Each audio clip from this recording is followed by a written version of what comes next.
అందరికీ నమస్కారం అండి. Welcome to our channel. విభజిత Andhra Pradesh ఏర్పడి దాదాపుగా 10 ఏళ్ల పైనే. అప్పటి నుంచి కూడా ఆంధ్రప్రదేశ్ అభివృద్ధి వైపు అడుగులు వేస్తూనే ఉంది. దాంట్లో చంద్రబాబు నాయుడు గారి పాత్ర ఎంతైనా ఉందని చెప్పుకోవచ్చు. కానీ ఈ మధ్య కాలంలో 2019 నుంచి 2024 మధ్య కాలంలో అభివృద్ధి పక్కన పెడితే వెనక్కి వెళ్ళిపోయామండి. ఒక 20 సంవత్సరాలు 30 సంవత్సరాల అభివృద్ధికి వెనక్కి వెళ్ళిపోయాం. అంటే దీని అందరికీ కారణం ఎవరంటే అక్షరాల జగన్మోహన్ రెడ్డి గారు అని ప్రతి ఒక్క ఆంధ్రప్రదేశ్ పౌరులు చెప్తారు. ఎందుకు అంటే ఒక్క కంపెనీ అంటే ఒక్క కంపెనీ కూడా లేదు ఈ 5 ఏళ్ల పాటు.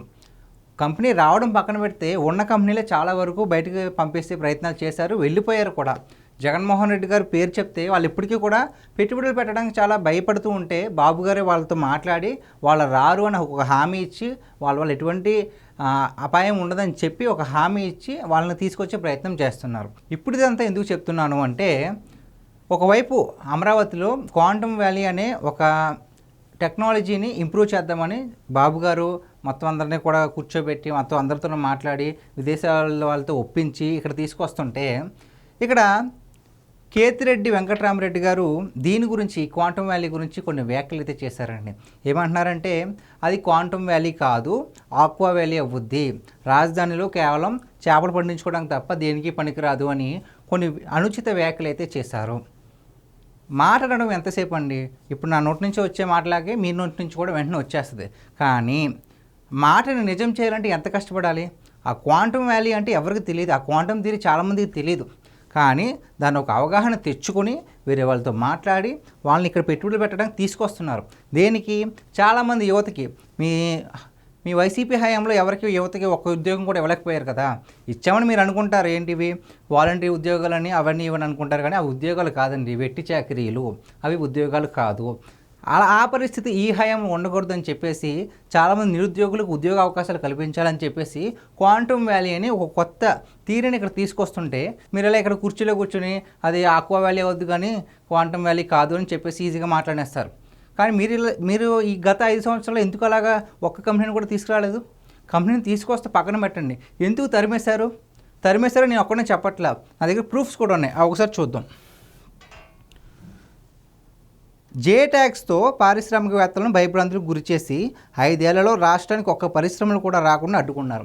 జే ట్యాక్స్, ఆ ట్యాక్స్, ఈ ట్యాక్స్ అని చెప్పేసి ఉన్న వాళ్ళని బయటకు తరిమేశారు కదండి. మీరు ఉన్న పరిశ్రమలను కూడా పొరుగు రాష్ట్రాలు తరిమేసే ప్రయత్నాలు చేశారు, సక్సెస్ అయ్యారు.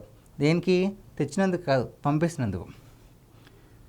వైసీపీ నేతల చర్యలతో అంతర్జాతీయ స్థాయిలో పేరు పొందిన ఫార్చ్యూన్ 50 కంపెనీలు, అలాగే ఫ్రాంక్లిన్ టెంపుల్టన్, అలాగే SCL, IBM, ఫిన్టెక్, HSBC, ట్రైట్రాన్స్, Lulu group, BR Shetty group, అలాగే APP పేపర్ పరిశ్రమ, కియా 17 అనుబంధ సంస్థలు, అశోక్ లైలాండ్, అమర్ రాజా బ్యాటరీస్, అలాగే చాలా కంపెనీలు కూడా వాళ్ళు తరలిపోయేలా చేశారు.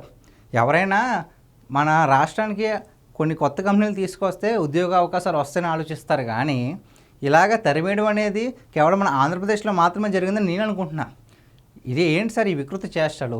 కేవలం అంటే మాట్లాడడం ఎంత ఈజీ అని ఎలా చెప్తున్నానంటే ఒక మాటే కాదు, ఇలాగ వైసీపీ నేతలు అందరూ కూడా చాలామంది చాలా రకాల మాట్లాడినారు. ఎప్పుడు?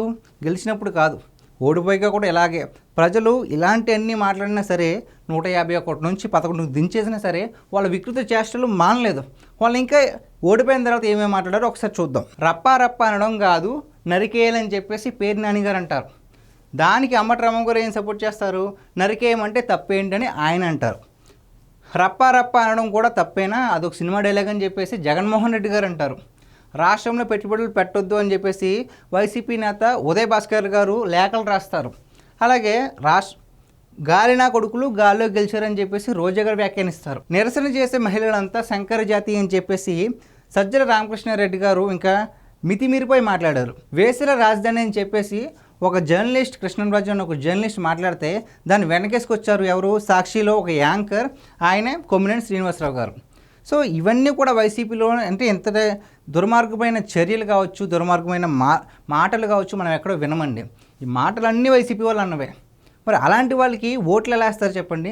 అయినా సరే వాళ్ళంటే ఇంకా పిచ్చిగా అభిమానించే వాళ్ళు చాలామంది ఉన్నారు. మరి ఎందుకు వాళ్ళని అంతలా అభిమానిస్తారో మనకి ఇంకా తెలియదు. కాకపోతే ఎవరైనా మన కడుపు నిండడానికి పొరుగు రాష్ట్రాల నుంచి లేదంటే పొరుగు దేశాల నుంచి వాళ్ళ దగ్గర నుంచి వెళ్ళి పెట్టుబడులు తీసుకోవడానికి ప్రయత్నిస్తారు. గత 5 ఏళ్ళు మీరు ఏం చేశారు?